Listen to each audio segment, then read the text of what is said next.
She set the pan down at the end of the long table and walked back to the stove without looking at anyone. 14 men, 14 plates. And somehow, when the biscuits were counted, Cord Dalloway's end of the table always had one more. Nobody said anything about it.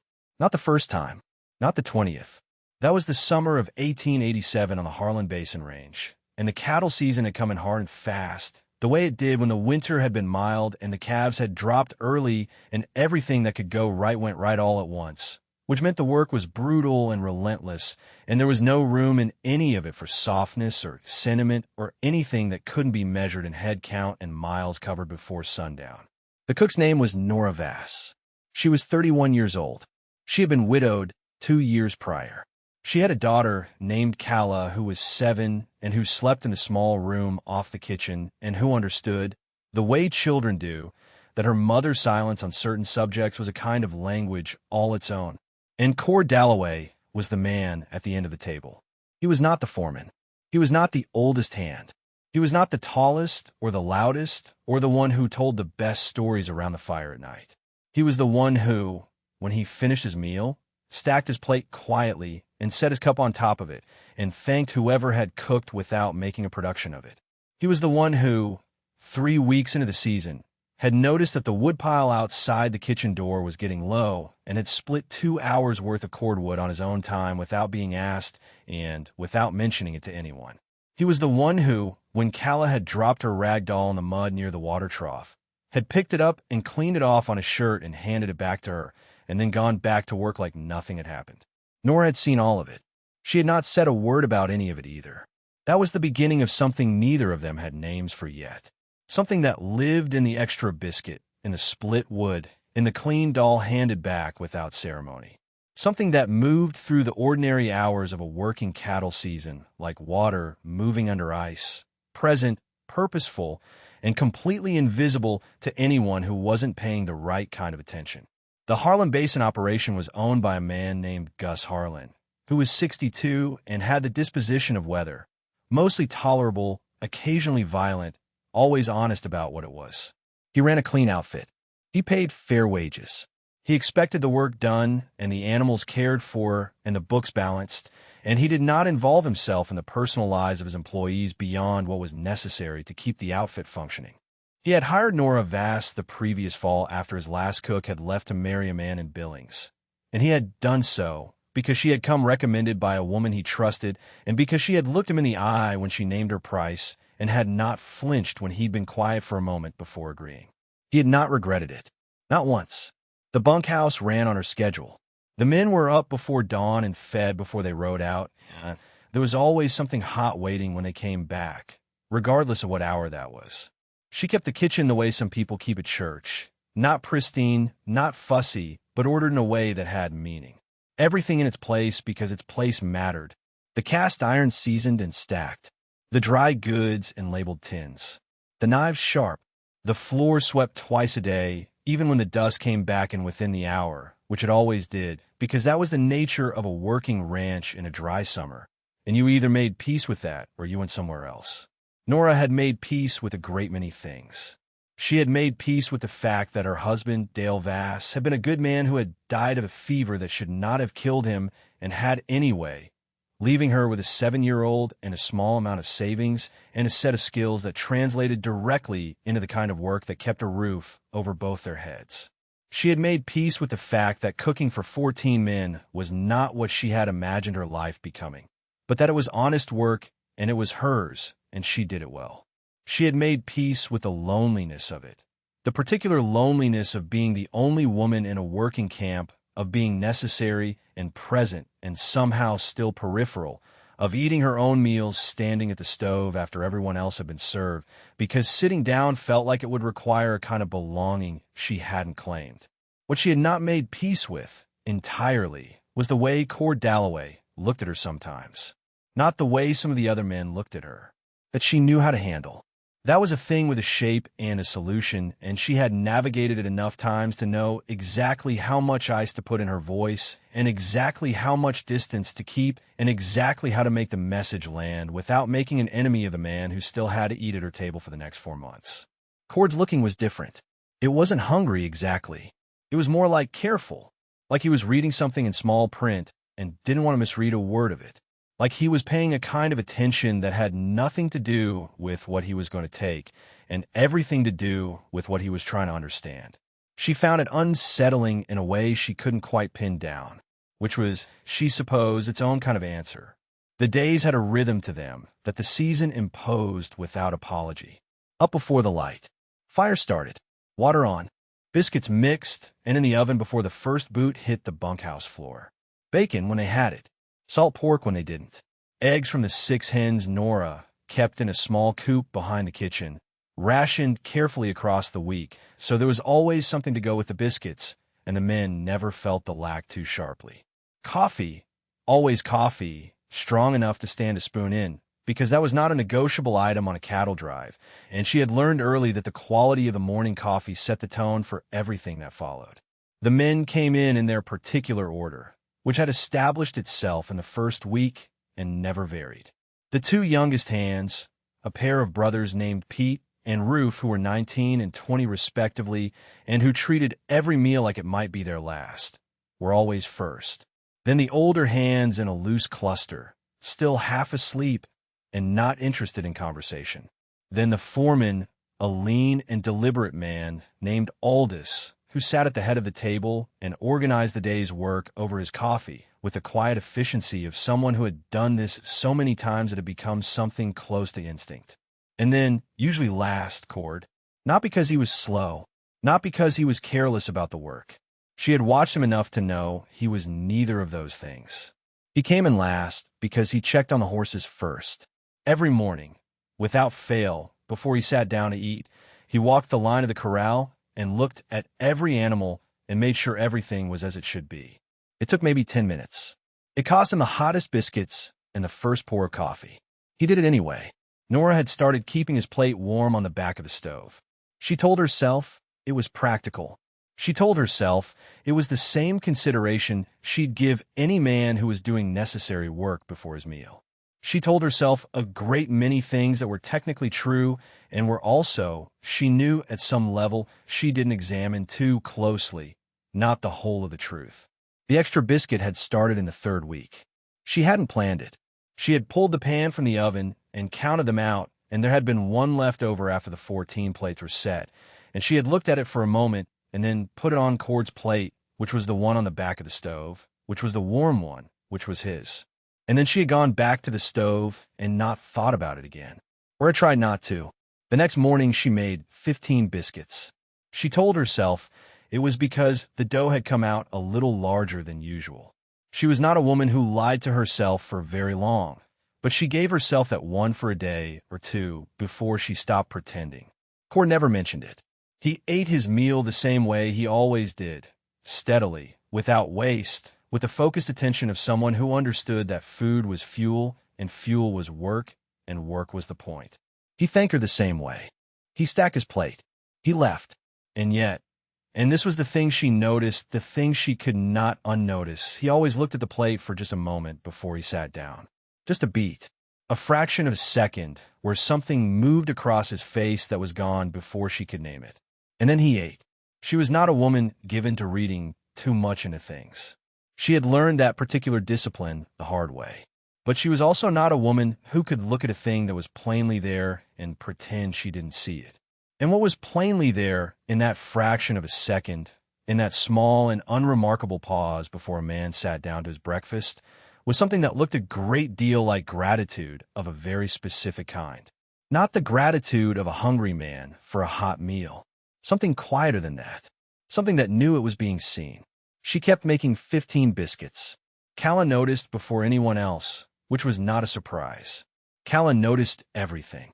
She was the kind of child who moved through the world with her eyes wide open and her mouth mostly shut, which was the opposite of most 7-year-olds, and which had more than once made Nora feel a complicated mix of pride and worry. Pride because it was a useful way to be, and worry because she knew where that particular habit came from and what it cost. The girl had taken to sitting on the kitchen steps in the mornings after the men had gone out, doing whatever small task Nora gave her, shelling beans, sorting dried corn, mending the simpler things that needed mending. She didn't get underfoot. She didn't chatter. She watched. One morning in the 5th week, she said, without looking up from the beans she was shelling, "You always give Mr. Cord more." Nora was at the wash basin. She kept her back to her daughter for a moment. "The count comes out uneven sometimes," she said. Calla was quiet. The beans went into the bowl one at a time, each one making a small sound against the others. "He fixed the step," the girl said, "the one that was loose." Nora turned around. "When?" "Yesterday, before supper. I watched him. He had a nail and a piece of wood, and he just fixed it." Nora looked at the step Calla was sitting on. It was solid. It had been loose for 2 weeks, long enough that she'd started stepping over it without thinking about it. The way you do with a problem that isn't urgent enough to address and isn't small enough to stop noticing. She tested it with her foot. It didn't move. She didn't say anything.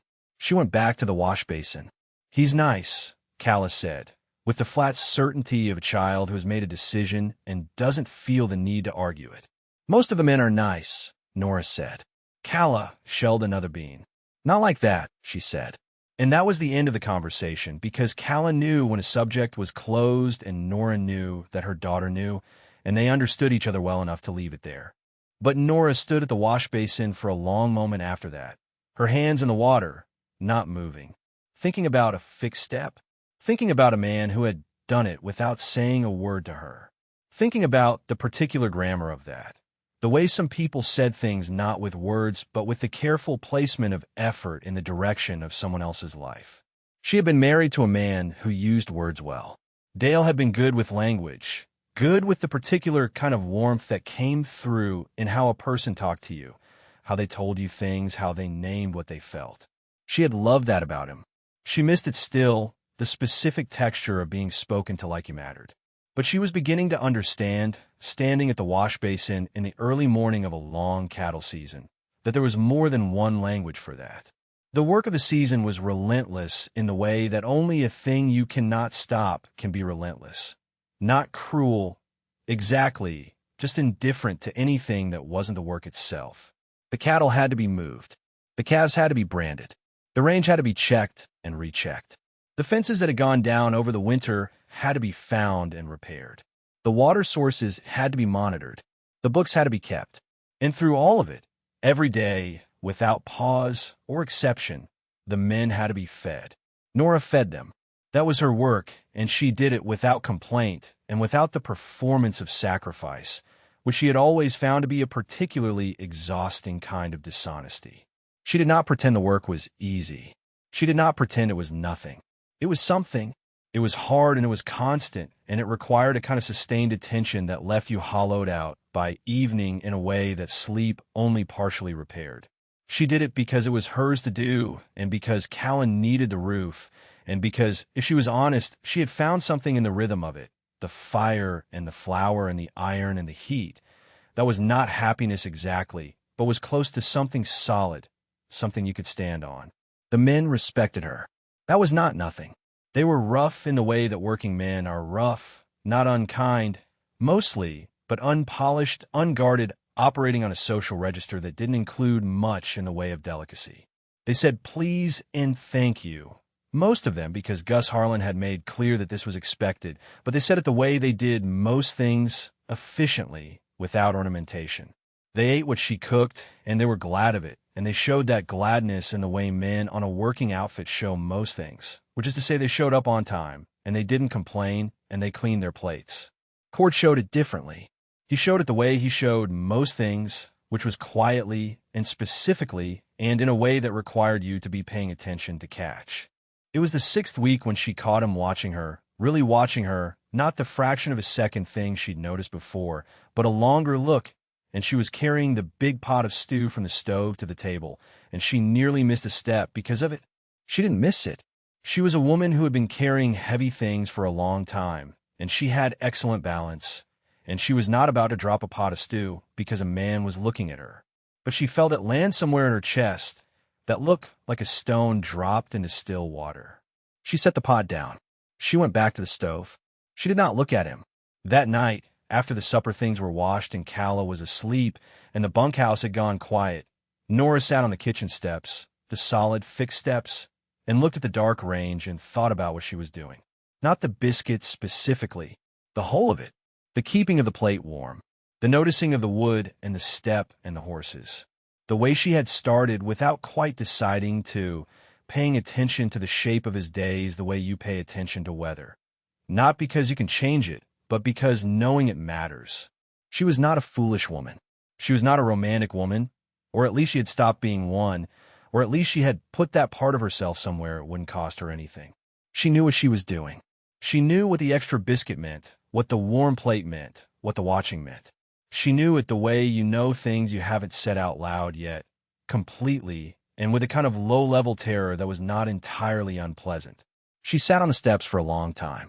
The night was warm, and the stars were extraordinary, the way they get out on the range when there's no other light to compete with them. And somewhere out in the dark a coyote said something brief and unanswered. She thought about Dale. She thought about Calla. She thought about the particular weight of starting something again, of opening a door you'd closed carefully and locked from the inside. She went to bed without resolving any of it. That was the honest thing to do. Some things don't resolve on a schedule, and forcing them only breaks them. The crisis, when it came the way most crises do on a working ranch, sideways, out of a clear sky, on a day when everything else was already complicated. It was the 8th week. The season was at its peak, which meant the men were pushing hard and the tempers were shorter than usual, and the margin for error in everything had narrowed to almost nothing. A section of fence on the North Range had come down in the night. No one knew how, whether it was a downpost or an animal or something else, and 40 head had drifted through the gap and onto the neighboring spread, which belonged to a man named Cutter Baines, who was the kind of neighbor who kept careful track of what he was owed and never let an opportunity to press an advantage go past uncollected. Gus Harlan had ridden out at first light with Aldous and 3 of the hands to deal with it, which left the bunkhouse short and the remaining men stretched thin across the day's work. The mood at breakfast was tight. Nobody was rude. Nobody was loud about it. But you could feel it in the room the way you can feel a storm before it arrives. A change in pressure, a kind of collective bracing. Cord had come in for the corral, same as always, and sat down in his place, same as always, and Nora had put his plate in front of him, the warm one from the back of the stove with the extra biscuit, and he had looked at it for that fraction of a second, same as always. And then Pete, the younger of the 2 brothers, who was 19 and not always careful about what he said when he was tired and anxious, had said from across the table, "Must be nice, getting this special treatment." He'd said it with a grin. Not mean exactly, just careless. The kind of thing a 19-year-old says when he's trying to lighten a heavy room and doesn't think about the weight of the words before they leave his mouth. The table went quiet. Not the comfortable quiet of men eating. The other kind. Nora was at the stove. She had her back to the room. She did not turn around. She kept her hands moving, kept herself occupied with the pan she was cleaning, and she waited to see what the room would do with the thing Pete had dropped into it. Cord picked up his fork. He cut a piece of biscuit. He ate it. Then he looked across the table at Pete, and whatever was in his face, when he did it was quiet enough that you couldn't call anger, but it was something that had edges. "You want it?" he said. Pete blinked. "What?" "The biscuit. You want it, it's yours." Pete looked at the biscuit on Cord's plate. Then he looked at Cord. Then he looked at the table in front of him, which had its own biscuit on it, same as everyone else's. "No," Pete said. "I was just no." "All right then," Cord said, and went back to eating. That was the end of it. The table picked up its noise again, slowly, the way a fire catches. A word here, the clink of a fork there, and then the ordinary sound of men eating before a hard day's work. Pete didn't say anything else. He ate his breakfast, and he was quieter than usual for the rest of the morning, which was probably good for him. Nora had heard all of it. She had not moved from the stove. When the men filed out and the room emptied, she stood in the quiet kitchen for a moment with the pan in her hands and felt something move through her that she couldn't quite name. Something warm and complicated, something that had to do with being defended without being made into a spectacle, with being protected in a way that didn't require her to be helpless. She heard his boots stop at the door. She didn't turn around. "He didn't mean anything by it," Cord said. "I know," she said. A pause, the kind that has weight in it. "I'm sorry anyway," he said, "for the awkward of it." She turned around then. He was standing in the doorway with his hat in his hand, which was not something she'd seen him do before, and he looked not uncomfortable exactly. More like a man who had said the thing he needed to say and was waiting to see if it landed right. "The biscuits are better warm," she said. "That's all it is." He looked at her for a moment. That careful look, reading the small print. "Yes, ma'am," he said, and put his hat on and went to work. She stood in the kitchen for a long time after he left. The pan was still in her hands.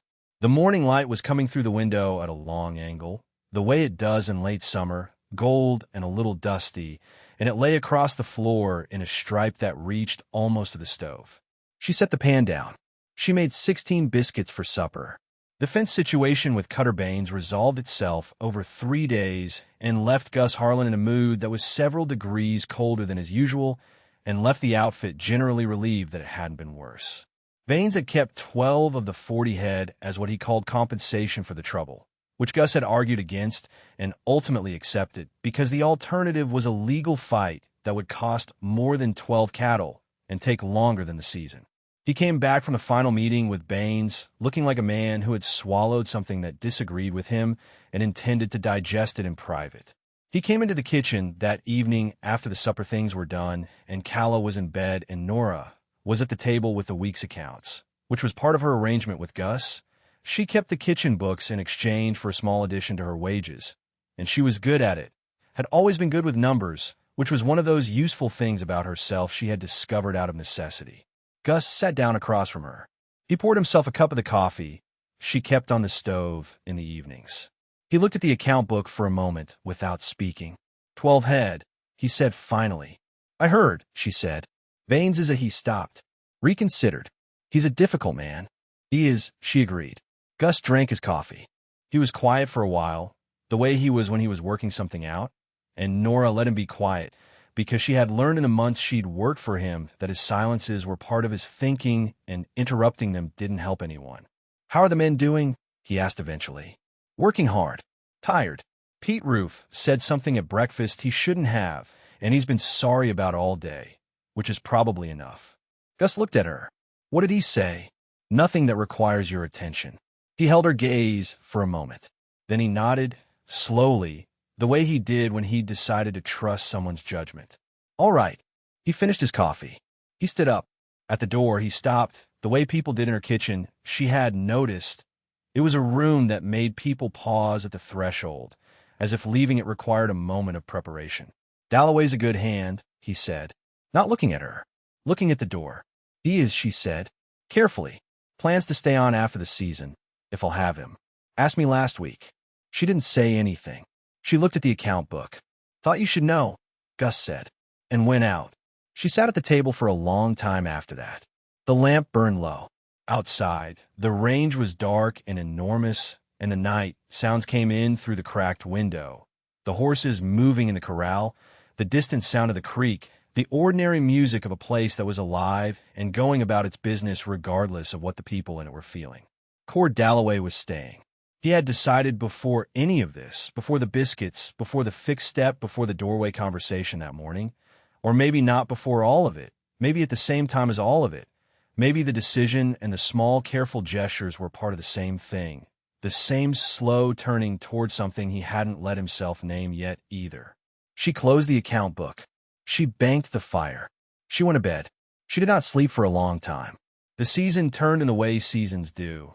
Not all at once, but in accumulation, the mornings getting a degree cooler each week, the light changing its angle, the cattle settling into the rhythms of the fall range.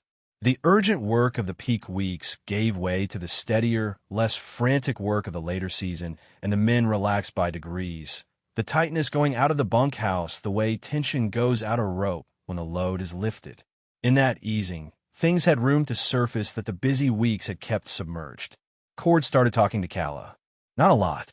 Not in the way of a man making an effort to charm a child. Nora had seen that approach, and it never worked on Calla anyway, who had a finely calibrated instinct for performance. He talked to her the way he talked to most things, which was directly and without condescension, as if she were a person with her own views worth knowing. He asked her what she was reading when she was reading. He told her the names of the horses, the real names he'd given them in his own head, which were different from the working names they went by, and which were considerably more dignified. He answered her questions about the cattle with the same patience he brought to everything, and she had a lot of questions because she was 7 and curious and had been watching the operation of the ranch with the same careful attention her mother brought to most things. Nora watched this happen. She watched it the way she watched most things, from a slight distance, through the work of her hands, with a face that didn't announce what she was feeling. But she felt it. The particular feeling of watching someone be good to your child. There's almost nothing that lands harder than that, and she was not immune to it, had never pretended to be. One afternoon, it was a Wednesday. She remembered it was a Wednesday because she had been making the week's bread, and Wednesday was bread day. Calla came in from outside with a piece of paper in her hand. On it, in a careful and not particularly elegant hand, was a drawing of a horse. Mr. Cord drew it, Calla said. He said it was Pepper, the gray one. Nora looked at the drawing. It was not a skilled drawing. It was the drawing of a man who had made the attempt because a child had asked him to and had given it his honest effort regardless of the result. Pepper the gray horse was recognizable as a horse, which was probably the best you could say for it. But there was something in the way the legs were drawn, carefully one at a time, like he'd thought about each one, that made it somehow better than it had any right to be. "It's good," Calla said, with complete sincerity. "It is," Nora said. She put it on the shelf above the stove, between the tin of salt and the tin of baking powder, where it stayed for the rest of the season. The night it finally happened was a night in late September, when the season was winding down and the air had the first real bite of fall in it, and the stars were back to their winter brightness, hard and clear and very far away. Most of the hands had gone into town. It was a Saturday, and Gus gave the men Saturday evenings when the work allowed, and the bunkhouse was quiet, and the ranch had a different feel to it, the particular feel of a place that is briefly, partially at rest. Nora was on the kitchen steps. She had a cup of tea. Calla was asleep. The night was very still. She heard him before she saw him, his boots on the ground, the particular sound of his walk, which she had learned the way you learn the sounds of a place you've lived in long enough. He came around the corner of the bunkhouse and stopped when he saw her. He had his hat in his hand again. "Didn't know you were out here," he said. "I come out most nights," she said, "when it's quiet." He stood there for a moment, not leaving, not quite coming closer. The space between them was maybe 15 feet, and it had the quality of something that was either going to stay as it was or change, and they both knew it, and neither of them was pretending otherwise. "Mind if I sit?" he asked, meaning the step below hers. There was only the one set of steps. "Go ahead," she said. He sat.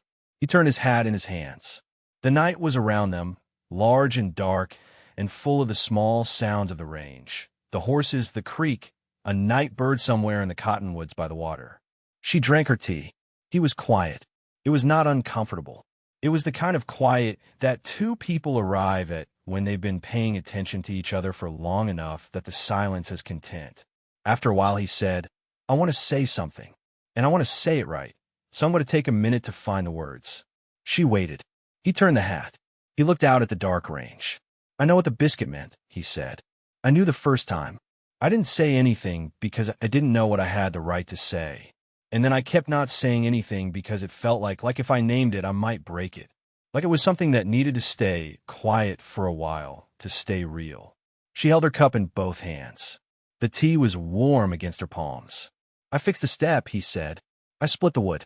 I know you saw. I know you knew what that was. I wasn't trying to be mysterious about it. I didn't have the words yet, either." The night bird said something in the cottonwoods, then went quiet. "I'm not a man who makes promises he doesn't keep," Cord said. "And I'm not a man who says things to fill up space. So I'm going to say this one thing, and I'm going to mean it, and then I'm going to let you decide what to do with it." He paused. "I would like to know you better. I would like to earn the right to know you better. I'm not in a hurry about it.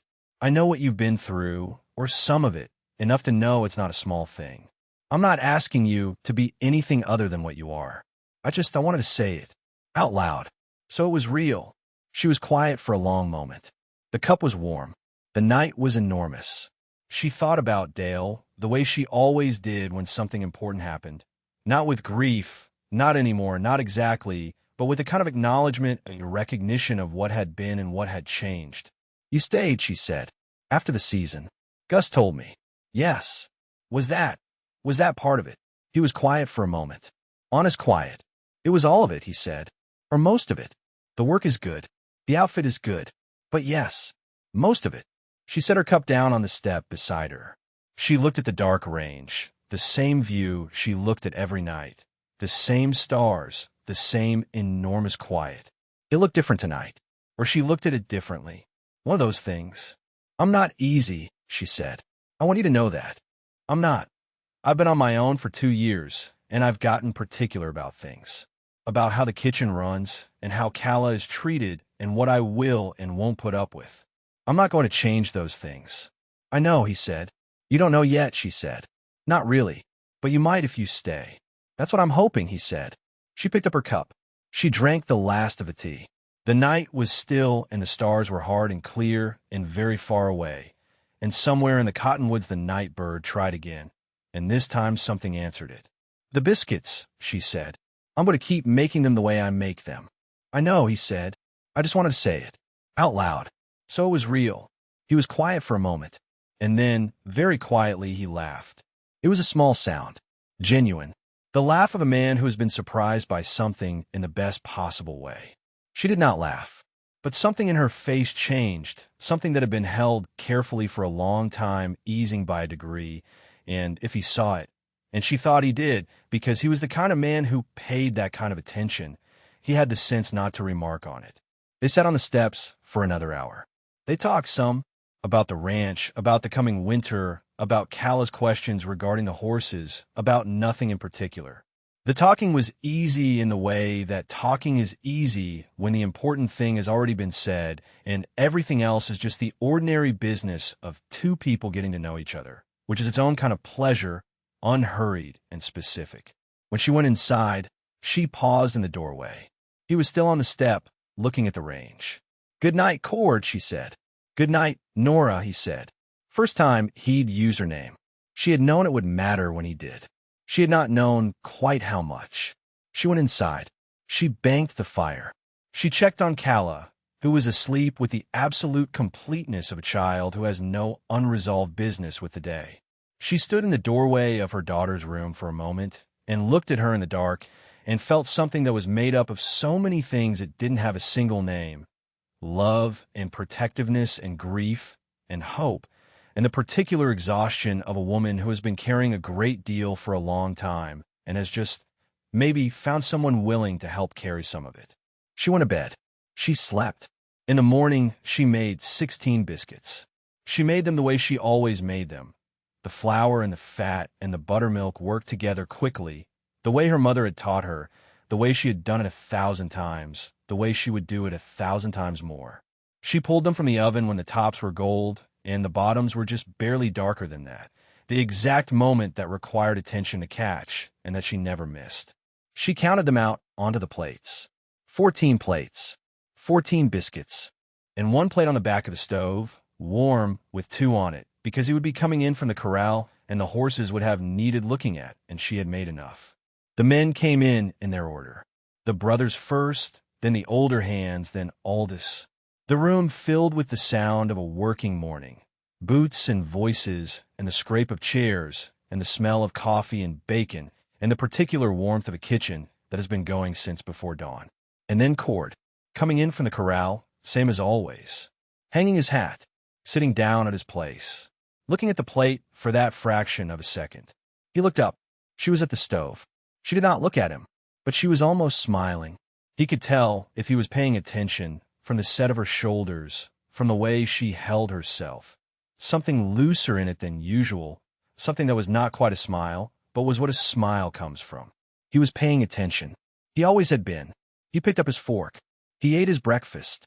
He thanked her when he left, the same as always, with the same quiet economy of words. But when he said it this time, there was something underneath it that hadn't been there before, or had been there all along and was simply no longer hidden. She said, "You're welcome," the same as always, and meant it differently than she ever had. The season ended the way seasons end, not with ceremony but with completion. The last of the cattle settled on the winter range, the accounts balanced, the equipment stored and repaired and made ready for the next time. The hands who were leaving collected their wages and said their goodbyes and rode out in ones and twos over the course of a week, and the outfit contracted into its winter shape, smaller and quieter, and turned inward against the cold that was coming. Pete Roof, the younger brother, stopped by the kitchen on his last morning. He stood in the doorway with his hat in his hand. They all did that. She had decided it was something about the kitchen that required it. And he looked at the floor for a moment before he looked at her. "I'm sorry," he said, "for what I said. At breakfast. Back in the 8th week." "I know," she said. "It's all right." "It wasn't right," he said. "I knew it wasn't right when I said it. I said it anyway." "That's the thing about 19, she said. "You usually know. You just say it anyway. You'll get better at the gap between knowing and doing." He nodded. He looked like he was going to say something else, and then decided against it. He put his hat on. He left. She watched him ride out from the kitchen window, young and straight in the saddle, the way young men are before the years put their weight on them. She hoped he'd get better at the gap. Most people did, eventually. Gus Harlan came to the kitchen that evening with the winter arrangements, what the reduced crew would look like, what the work would be, what her wages would be for the quieter months. He sat across from her at the table the way he always did, and he was direct about the numbers the way he always was, and she agreed to what was fair, and they shook hands on it, which was how they always did things and which she appreciated about him. At the door, he stopped. He looked at the drawing above the stove. Pepper the gray horse, careful and not particularly skilled, and somehow better than it had any right to be. "Dalloway's a good man," he said. "I know," she said. He looked at her for a moment, not prying, just acknowledging something the way Gus acknowledged most things, with a directness that was almost gentle. "Good," he said, and went out.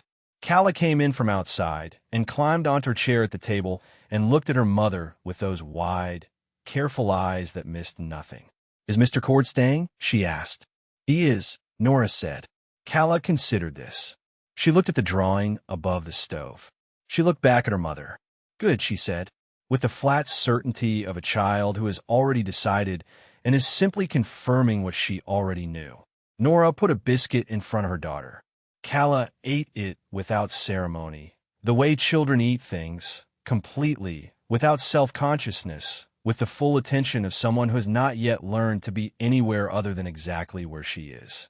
Outside, the first real cold of the season was coming down from the north, the kind of cold that means it, the kind that settles in and stays. The range was going gray and gold in the last of the afternoon light, the grass bending in the wind, the sky enormous and pale above it all. It was the kind of landscape that could make you feel very small or very alive, depending on the day and what you were carrying into it. Nora stood at the window for a moment and looked at it. She thought about the summer, the heat and the work, and the 14 men and the biscuits counted out every morning. She thought about a fixed step and a split woodpile and a drawing of a gray horse.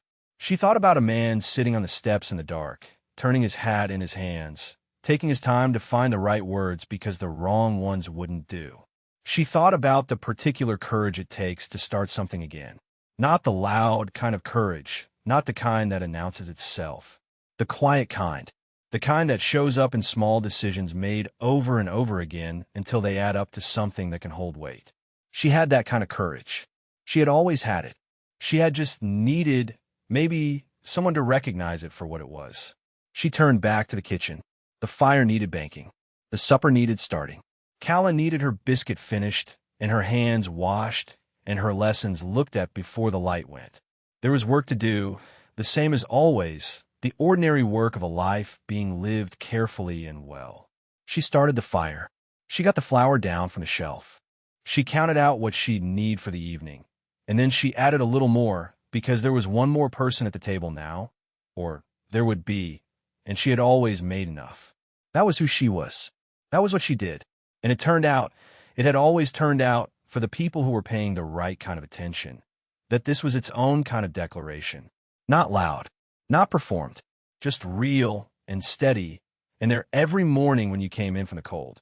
The extra biscuit, the warm plate, the fixed step, the drawing on the shelf. Small things, the smallest things. And somehow, between two people who had both learned the hard way to say what they meant through what they did, those small things had built something solid enough to stand on. something that would hold through the winter and past it into whatever came next. Cord came in for supper that evening last. Same as always, from the corral, same as always. He hung his hat. He sat down. He looked at his plate. There were 2 biscuits on it. He looked up. She was at the stove. She did not look at him. He ate his supper. He thanked her when he left. And this time, when he went out the door, he paused on the step, the solid, fixed step, and she heard him pause, and she did not look up from the pan she was cleaning, but she was listening, and he knew she was listening, and that was enough. That was more than enough. That was the whole of it, really. 2 people in the ordinary hours of an ordinary life, paying attention to each other in the only language they both knew how to trust. Not the loud language, not the easy language, the one that costs something, the one that means what it says. The fire burned. The night came down over the range, cold and clear and full of stars. And in the kitchen, a woman cleaned her pan and counted herself, quietly and without drama, among the people who had been found by something they hadn't known they were still looking for. She put the pan away. She turned down the lamp. She went to check on her daughter. And in the morning, she made biscuits. Enough for everyone. And one more. If you stayed with this story all the way to the end, you already know what it means to pay attention to the quiet things. The ones that don't announce themselves. The ones that only land if you're watching closely enough. That's what this channel is built on. Stories like this one. The kind that earn what they feel. If that's something you want more of, subscribe. Leave a like if this one stayed with you. And come back. There's always more on the stove.